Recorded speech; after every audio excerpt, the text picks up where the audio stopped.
CM ಸಿದ್ದರಾಮಯ್ಯನವರ ಸರ್ಕಾರದಲ್ಲಿ ಸಂತೋಷ್ ಲಾಡ್ ಅವರು ಕಾರ್ಮಿಕ ಸಚಿವರಾಗಿ 10 ಹೊಸ ಕೆಲಸಗಳಿಗೆ ನಾಂದಿ ಹಾಡಿದ್ದಾರೆ. ಹೊಸ ಯೋಜನೆಗಳನ್ನು ಜಾರಿಗೆ ತಂದು ಕಾರ್ಮಿಕ ವಲಯದಲ್ಲಿ ನೆಮ್ಮದಿಗೆ ಕಾರಣವಾಗ್ತಾ ಇದ್ದಾರೆ. ಅಂಥದ್ದೇ ಒಂದು ಯೋಜನೆಯಾಗಿರುವ ಪಿಎಚ್ಸಿ ಸೆಂಟರ್ಗಳು ರಾಜಧಾನಿ ಬೆಂಗಳೂರಿನಲ್ಲಿ ಶ್ರಮಿಕರ ಪಾಲಿಗೆ ವರದಾನದಂತಿದೆ. ಆರೋಗ್ಯದ ಬಗ್ಗೆ ಕಾಳಜಿ ವಹಿಸಲು ಸಹಾಯಕವಾಗಿದೆ. ಅಂಥ ಪಿಎಚ್ಸಿ ಘಟಕ ಕಾರ್ಯನಿರ್ವಹಣೆ ಬಗ್ಗೆ ಒಂದು ಸ್ಪೆಷಲ್ ರಿಪೋರ್ಟ್ ಇಲ್ಲಿದೆ.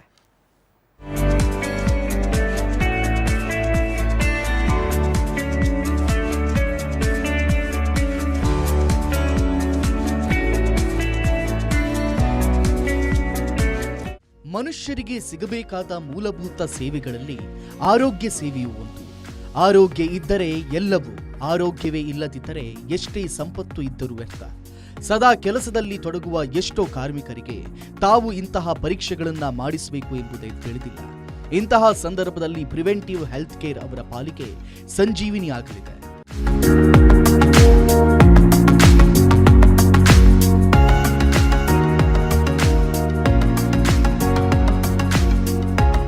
ಎರಡ್ 2021-22ರಿಂದ ಜಾರಿಗೊಳಿಸಲಾದಂತಹ ಈ ಯೋಜನೆಯ ಲಾಭವನ್ನು ಲಕ್ಷಾಂತರ ಕಾರ್ಮಿಕರು ಪಡೆದುಕೊಳ್ಳುತ್ತಿದ್ದಾರೆ.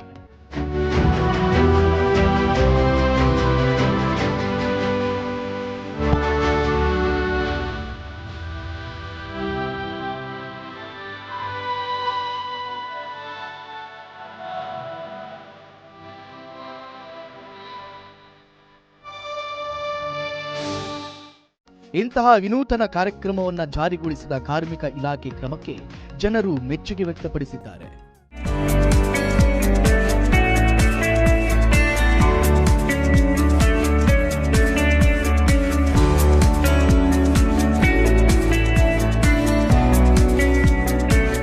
ಕಾರ್ಮಿಕರ ಆರೋಗ್ಯ ತಪಾಸಣೆ ಸದ್ದಿಲ್ಲದೆ ಇಡೀ ರಾಜ್ಯದಲ್ಲಿ ಜಾರಿಯಲ್ಲಿದೆ.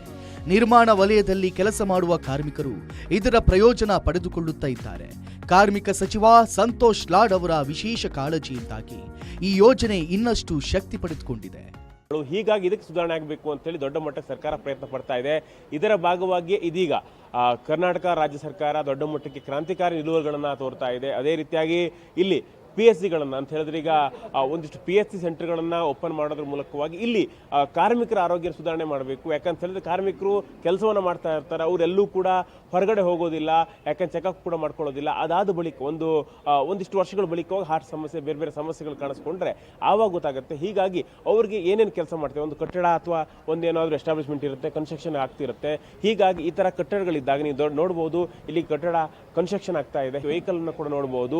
ಇಲ್ಲಿ ಪ್ರಿವೆಂಟಿವ್ ಹೆಲ್ತ್ ಕೇರ್ ಚೆಕಪ್ಗಳನ್ನು ಮಾಡಲಾಗುತ್ತೆ. ಯಾಕಂತ ಹೇಳಿದ್ರೆ ಮೊಬೈಲ್ ಹೆಲ್ತ್ ಕೇರ್ ಯೂನಿಟ್ಗಳ ಮೂಲಕವಾಗಿ ಪ್ರಿವೆಂಟಿವ್ ಹೆಲ್ತ್ ಚೆಕಪ್ಗಳು ಮಾಡಲಾಗುತ್ತೆ. ಯಾಕಂತ ಹೇಳಿದ್ರೆ ಈಗ ಏನಾದರೂ ಆರೋಗ್ಯ ಸಮಸ್ಯೆ ಬಂದ ಮೇಲೆ ಮಾಡೋದಲ್ಲ, ಅದಕ್ಕಿಂತ ಮುಂಚೆನೇ ಅದಕ್ಕೆ ಸೊಲ್ಯೂಷನ್ ಅನ್ನು ಕಂಡುಕೊಳ್ಬೇಕಾಗುತ್ತೆ. ಇದಕ್ಕೋಸ್ಕರವಾಗಿ ಆರೋಗ್ಯ ವಲಯದಲ್ಲಿ ಈ ಕೆಲಸವನ್ನು ಮಾಡಲಾಗುತ್ತೆ. ನೀವು ನೋಡ್ಬೋದು, ಈಗ ಮೊದಲೇದಾಗಿ ಇಲ್ಲಿಗ ನೀವು ಯಾವ ರೀತಿಯಾಗಿ ಇಲ್ಲಿ ಒಂದು ಕಾರ್ಮಿಕರನ್ನ ಬಂದರೆ ಅವರಿಗೆಲ್ಲರಿಗೂ ಕೂಡ ಮೊದಲೇದಾಗಿ ರಿಜಿಸ್ಟ್ರೇಷನ್ ವರ್ಕ್ಗಳನ್ನು ಮಾಡಲಾಗುತ್ತೆ. ಯಾಕಂತ ಹೇಳಿದ್ರೆ ಅವ್ರಿಗೆ ಬಂದಾಗ ಅವ್ರ ಹೆಸರುಗಳಿರುತ್ತೆ, ಫೋನ್ ನಂಬರ್ ಎಲ್ಲೂ ಕೂಡ ತೆಗೆದುಕೊಳ್ಳಾಗುತ್ತೆ. ಅದಾದ ಬಳಿಕ ರಿಜಿಸ್ಟ್ರೇಷನ್ ಮಾಡಿದ ಬಳಿಕವಾಗಿ ಅವರಿಗೆ ಇಲ್ಲಿ ಹಿಯರಿಂಗ್ ಟೆಸ್ಟ್ ಅಂತ ಹೇಳಿದ್ರೆ ಅವರಿಗೀಗ ಕಿವಿಗೆ ಸಂಬಂಧಪಟ್ಟಂಥ ಟೆಸ್ಟ್ಗಳು ಮಾಡಲಾಗುತ್ತೆ. ಏನೇನು ಟೆಸ್ಟ್ಗಳು ಮಾಡ್ತೀವಿ?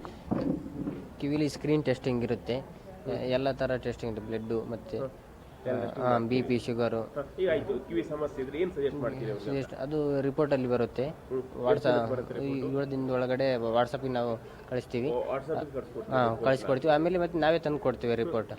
ಸಾಮಾನ್ಯವಾಗಿ ಏನೇನು ಅಂದ್ರೆ ಈ ತರ ಏನೇನು ಕಾಣಿಸ್ಕೊಳ್ತಿರುತ್ತೆ ಕಾರ್ಮಿಕರಿಗೆ ಸಂಬಂಧಪಟ್ಟಾಗೆ? ಈ ತರ ಕಿವಿ ಸಂಬಂಧಪಟ್ಟಾಗೆ ಅಂದ್ರೆ ಸ್ಕ್ರೀನ್ ಟೆಸ್ಟ್ ಏನೋ ಪ್ರಾಬ್ಲಮ್ ಇದ್ರೆ ಅದು ರೆಫರ್ ಮಾಡ್ತೀವಿ ಮುಂದೆ ಹಾಸ್ಪಿಟ್ಲಿಗೆ. ಅದೇನು ಮಾಡ್ಬೇಕು ಅದ್ರ ಬಗ್ಗೆ ಇರುತ್ತೆ ಸರ್. ಇದೀಗ ಕಿವಿಗೆ ಸಂಬಂಧಪಟ್ಟ ಸ್ಕ್ರೀನಿಂಗ್ ಟೆಸ್ಟ್ಗಳಾಯಿತು. ಅದೇ ರೀತಿಯಾಗಿ ನೋಡ್ಬೋದು, ಈಗ ರಿಜಿಸ್ಟ್ರೇಷನ್ ಡೆಸ್ಕ್ ಆಯಿತು. ರಿಜಿಸ್ಟ್ರೇಷನ್ ಡೆಸ್ಕ್ ಅಂತ ಹೇಳಿದ್ರೆ ಏನೋ ಸಮಸ್ಯೆಗಳಾಯ್ತಪ್ಪ, ಅವರಿಗೆಲ್ಲ ಆಧಾರ್ ಕಾರ್ಡ್ ಇರ್ಬೋದು, ಫೋನ್ ನಂಬರ್ ತೆಗೆದುಕೊಂಡು ಅವರಿಗೆ ಇಲ್ಲಿ ಮಾಹಿತಿಗಳನ್ನ ತೆಗೆದುಕೊಂಡು ಕೊಡುವಂಥ ಪ್ರಯತ್ನ ಆಗುತ್ತೆ. ಬಟ್ ನಮಸ್ಕಾರ, ಯಾವ ರೀತಿಯಾಗಿ ಮಾಡ್ತೀರಿ ರಿಜಿಸ್ಟ್ರೇಷನ್ ಮತ್ತು ಹೇಗೆ ನಡೀತದೆ? ಅವ್ರ ಹೆಸರು ಮತ್ತೆ age, phone number, labour card, Aadhaar card, ಅವ್ರದ್ದು ID ಪ್ರೂಫ್ ಎಲ್ಲ ತಗೊಂಡು ಕಲೆಕ್ಟ್ ಮಾಡ್ಕೋತೀವಿ. ಮತ್ತೆ ರಿಪೋರ್ಟ್ ಕೊಡಬೇಕಾದ್ರೆ UHID ಅಂತ ಬರುತ್ತೆ, ಅದನ್ನೆಲ್ಲ ಕಲೆಕ್ಟ್ ಮಾಡಿ ಇಟ್ಕೋತೀವಿ. ಅವ್ರದ್ದು ಮೊಬೈಲ್ ನಂಬರ್ ತಗೊಂಡಿರ್ತೀವಲ್ಲ, ಕಾಲ್ ಮಾಡ್ತೀವಿ. ಮತ್ತೆ 5 ಡೇಸಿಗೆ ವಾಟ್ಸಪ್ಪಿಗೆ ಮೆಸೇಜ್ ಕಳಿಸಿರ್ತೀವಿ. ಮತ್ತೆ 15 ಡೇಸ್ ಒಳಗಡೆ ನಾವೇ ಬಂದು ಎಕ್ಸ್ಪ್ಲೈನ್ ಮಾಡಿ ಕೊಡ್ತೀವಿ.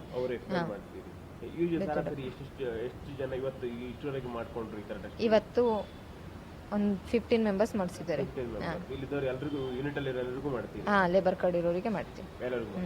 ಇದೇ ರೀತಿಯಾಗಿ ಇನ್ನಷ್ಟು ಜನ ನೋಡ್ತಾ ಹೋಗ್ತೀವಿ. ಯಾಕಂದ್ರೆ ಇನ್ನು ಕೂಡ ಬ್ಲಡ್ ಟೆಸ್ಟ್ ಇರ್ಬೋದು, ಬೇರೆ ಬೇರೆ ಟೆಸ್ಟ್ಗಳು ನೋಡ್ತಾ ಇರ್ತೀರಿ, ಟೆಸ್ಟ್ಗಳು ಆಗ್ತಾ ಇರುತ್ತೆ. ಹೀಗಾಗಿ ಈ ಟೆಸ್ಟ್ಗಳನ್ನು ಕೂಡ ನಾವು ಅವರು ಮಾಡ್ತಿರೋದನ್ನು ಕೂಡ ಗಮನಿಸ್ತಿದ್ವಿ. ಇದನ್ನು ಕೂಡ ತೋರಿಸ್ತಾ ಹೋಗ್ತೀವಿ. ನಮಸ್ಕಾರ, ಇಲ್ಲಿ ಯಾವ ರೀತಿಯ ಟೆಸ್ಟ್ಗಳು ಆಗ್ತಿರುತ್ತೆ? ಸರ್ ಇದರಲ್ಲಿ 16 ಟೈಪ್ಸ್ ಆಫ್ ಬ್ಲಡ್ ಟೆಸ್ಟ್ ಆಗುತ್ತೆ.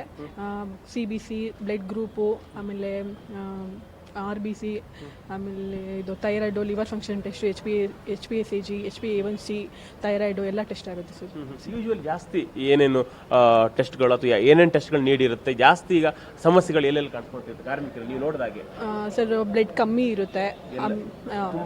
ಹೌದು, ಬ್ಲಡ್ ಕಮ್ಮಿ ಇರುತ್ತೆ. ಅದು ಬಿಟ್ಟರೆ ಒಬ್ಬೊಬ್ಬರಿಗೆ ಬ್ಲಡ್ ಗ್ರೂಪ್ ಕೂಡ ಗೊತ್ತಿರಲ್ಲ. ಇವಾಗ ಕೆಲಸ ಮಾಡೋರು ಬ್ಲಡ್ ಗ್ರೂಪ್ ಹೌದು. ಆಮೇಲೆ ಥೈರಾಯ್ಡ್ ಸಮಸ್ಯೆ ಜಾಸ್ತಿ ಇರುತ್ತೆ ಸರ್. ಇವಾಗ ಆಲ್ಮೋಸ್ಟ್ ಬರೋದೇ ನಮಗೆ ಥೈರಾಯ್ಡ್ ಮಾಡಿ ಅಂತಾನೆ ಜಾಸ್ತಿ ಬರೋದು ಸರ್. ಥೈರಾಯ್ಡ್ ಸಮಸ್ಯೆಗಳು ಫೈಂಡ್ ಆದ್ರೆ ನೀವು ಅವ್ರಿಗೆ ಏನು ಸಜೆಸ್ಟ್ ಮಾಡ್ತೀರಿ, ಹೆಂಗೆ ಕಾಂಟ್ಯಾಕ್ಟ್ ಮಾಡ್ತೀರಿ, ಏನು ಮಾಡ್ತೀರಾ? ಅಂದರೆ ಸರ್ ನಾವು ಬ್ಲಡ್ಡು ತೊಗೊಂಡು ನಾವು ಹಾಸ್ಪಿಟಲ್ಗೆ ಕಳ್ಸಾದ್ಮೇಲೆ ರಿಪೋರ್ಟ್ ಬಂದಾಗ ಸೊ ಟ್ಯಾಬ್ಲೆಟ್ಸ್ ಎಲ್ಲ ಸಜೆಸ್ಟ್ ಮಾಡಿಸ್ತೀವಿ ಸರ್. ಡಾಕ್ಟರ್ ಇದ್ದಾರೆ, ಡಾಕ್ಟರ್ ಹತ್ರ ಎಲ್ಲ ಸಜೆಸ್ಟ್ ಮಾಡಿ ಕಳಿಸ್ತೀವಿ ಸರ್. ಆಮೇಲೆ ಟೆಸ್ಟ್ಗಳು ಮಾಡ್ತಾರೆ. ಹೌದು ಸರ್. ಓಕೆ, ಈಗ ಮತ್ತೊಂದಿಷ್ಟು ಯಾಕಂತ ಹೇಳಿದ್ರೆ ಈಗ ಕಣ್ಣಿಗೆ ಸಂಬಂಧಪಟ್ಟ ಯಾಕಂತ ಹೇಳಿದ್ರೆ ಅವರು ಕಟ್ಟಡ ಕಾರ್ಮಿಕರು ಹೈ ರಿಸ್ಕ್ ಜಾಬನ್ನು ಮಾಡ್ತಿರ್ತಾರೆ. ಹೀಗಾಗಿ ಕಣ್ಣಿನ ಸಮಸ್ಯೆಗಳಿರುತ್ತೆ. ಹೀಗಾಗಿ ಕಣ್ಣಿನ ಸಮಸ್ಯೆಗಳಿದ್ದರೆ ಅವ್ರನ್ನ ಇಲ್ಲಿಗ ಟೆಸ್ಟ್ಗಳು ಮಾಡಲಾಗುತ್ತೆ. ಇಲ್ಲಿ ಟೆಸ್ಟ್ ಮಾಡೋದ್ರ ಮೂಲಕವಾಗಿ ಇದು ಮಾಡಲಾಗುತ್ತೆ. ಏನೇನು ಟೆಸ್ಟ್ಗಳು ಮಾಡ್ತೀರಾ ಬನ್ನಿ? ಅವರಿಗೆ ತುಂಬ ಲೇಬರ್ಸಿಗೆ ಜಾಸ್ತಿ ಹತ್ರದ ತೊಂದರೆ ಇರುತ್ತೆ, ಹತ್ರದ ಕಾಣಿಸಲ್ಲ. ಜಾಸ್ತಿ ಏಜ್ ಆಗ್ತಾ ಇರುತ್ತಲ್ಲ ಅವರಿಗೆ, ಏಜ್ ಆಗ್ತಾ ಆಗ್ತಾ ಹತ್ರದ ಕಾಣಿಸಲ್ಲ, ಹತ್ರದ ತುಂಬ ಪ್ರಾಬ್ಲಮ್ ಇರುತ್ತೆ. ಆಮೇಲೆ ಕ್ಯಾಟ್ರಾಕ್ಟ್ ಪ್ರಾಬ್ಲಮ್ ಇರುತ್ತೆ, ಪೊರೆ ಬರುತ್ತಿರುತ್ತೆ ಅದು. ಆಮೇಲೆ ದುರ್ಮಾಂಸ ಬೆಳೆದಿರುತ್ತೆ ಕಣ್ಣಲ್ಲಿ. ಆಮೇಲೆ ದೂರದೆಲ್ಲ ಕಾಣಿಸ್ತಾ ಇರಲ್ಲ, ಅದೆಲ್ಲ ಚೆಕಪ್ ಮಾಡ್ತೀವಿ. ಈಗ ಅವ್ರಿಗೆ ಈ ಥರ ಸಮಸ್ಯೆಗಳೆಲ್ಲ ಆದಷ್ಟು ಬೇಗ ಅಂತ ಹೇಳಿದ್ರೆ, ಈಗ ನೀವು ಪ್ರಿವೆಂಟಿವ್ ಹೆಲ್ತ್ ಚೆಕಪ್ ಅಂತಿಲ್ಲ, ಆದಷ್ಟು ಬೇಗ ಫೈಂಡ್ ಔಟ್ ಮಾಡಿದ್ರೆ ಎಷ್ಟು ಲಾಭ ಆಗುತ್ತೆ? ಯಾಕಂದ್ರೆ ಎಲ್ಲ ಸಮಸ್ಯೆ ಎಂಡ್ ಆದ್ಮೇಲೆಗಿಂತ ಸ್ಟಾರ್ಟಿಂಗ್ ಡೇಸ್ ಅಲ್ಲಿ ಐಡೆಂಟಿಫೈ ಎಷ್ಟು ಮುಖ್ಯ ಅಂತ. ಅದು ಸ್ಟಾರ್ಟಿಂಗಲ್ಲೇ ಗೊತ್ತಾಗ್ಬಿಡತ್ತಲ್ಲ ಇಷ್ಟು ಪವರ್ ಇದೆ. ಏನಾದರೂ ಜಾಸ್ತಿ ಆದರೆ ಹಾಸ್ಪಿಟ್ಲಿಗೆ ರಿಫರ್ ಮಾಡ್ತೀವಿ, ಬೇಗ ಹೋಗಿ ತೋರಿಸ್ಕೊಳ್ಳಿ ಈ ಥರ ಅಂತ. ಇಲ್ಲಿ ಬರೀ ಚೆಕಪ್ ಮಾಡೋದಲ್ಲ, ಬೇಗ ಹೋಗಿ ತೋರಿಸ್ಕೊಳ್ಳಿ ಅಂತ ಹೇಳ್ತೀವಿ. ಮೊದಲೇ ಪ್ರಿವೆಂಟಿವ್ ಆಗಿ ಮೊದಲೇ ಅದನ್ನ ಐಡೆಂಟಿಫೈ ಮಾಡೋದ್ರಿಂದ ಅವ್ರಿಗೆ ಸ್ವಲ್ಪ ಗೊತ್ತಾಗತ್ತಲ್ಲ ಈ ಥರ ತೊಂದರೆ. ಅವ್ರಿಗೆ ಪಾಪ ಅವ್ರಿಗೇನು ಗೊತ್ತಿರಲ್ಲ, ಲೇಬರ್ಸಿಗೆ ಅವರಿಗೆ ಪ್ರಾಬ್ಲಮ್ ಹತ್ರದ ಅಂತಾನು ಗೊತ್ತಿರಲ್ಲ, ಕಣ್ಣಲ್ಲಿ ದುರ್ಮಾಂಸ ಬೀಳ್ತಿರೋದು ಅವರಿಗೂ ಏನೂ ಗೊತ್ತಿರಲ್ಲ. ಅವ್ರಿಗೆ ಸ್ವಲ್ಪ ಹೇಳಿದ್ರೆ ಸ್ವಲ್ಪ ಜಾಸ್ತಿ ಲಾಭ ಆಗಿರುತ್ತೆ ಈ ಥರ ಪ್ರಾಬ್ಲಮ್ ಇದೆ ಅಂತ. ತುಂಬಾ ಜನ ಬರ್ತಾ ಇರ್ತಾರೆ, ತುಂಬಾ ದುರ್ಮಾಂಸ ಇರೋದು ಅವರಿಗೆ ಬರ್ತಾರೆ, ಅವ್ರಿಗೆ ಗೊತ್ತಿರಲ್ಲ ಪಾಪ ಬಂದಿರೋದು ಅಂತ. ಸ್ವಲ್ಪ ಹೇಳಿ ದುರ್ಮಾಂಸ ಮತ್ತೆ ಹತ್ರದ ತೊಂದರೆ ಅವರಿಗೆ ಕಾಣಿಸ್ತಾ ಇರಲ್ಲ, ಅದೇ ಜಾಸ್ತಿ ಬರೋದು. ಹತ್ರದ್ದು ಏನಾದ್ರು ಸೂಜಿಗೆ ದಾರ ಪೊಣ್ಸಕ್ಕೆ, ಆಮೇಲೆ ಓದಕ್ಕೆ ರೀಡಿಂಗಿಗೆ, ಆ ಥರ ತುಂಬಾ ಜಾಸ್ತಿ ಪೇಷಂಟ್ ಅವರೇ ಬರೋದು. ಆರೋಗ್ಯದ ಬಗ್ಗೆ ಕಾರ್ಮಿಕರು ಕನಿಷ್ಠ ಗಮನವನ್ನು ಕೂಡ ಕೊಡುವುದಿಲ್ಲ ಎಂಬುದನ್ನ ಅರಿತ ಕಾರ್ಮಿಕ ಇಲಾಖೆಯೇ ಈ ಯೋಜನೆಯನ್ನ ಸೂಕ್ತವಾಗಿ ಜಾರಿ ಮಾಡಿದೆ. ಆರಂಭದಲ್ಲೇ ಕಾಯಿಲೆ ಪತ್ತೆ ಮಾಡಿ ಚಿಕಿತ್ಸೆಗೆ ಸಲಹೆ ನೀಡಿದ್ದರಿಂದ ಎಷ್ಟೋ ಕಾರ್ಮಿಕರು ಮುಂದಾಗುವ ತೊಂದರೆ ತಪ್ಪಿಸಿಕೊಂಡಿದ್ದಾರೆ.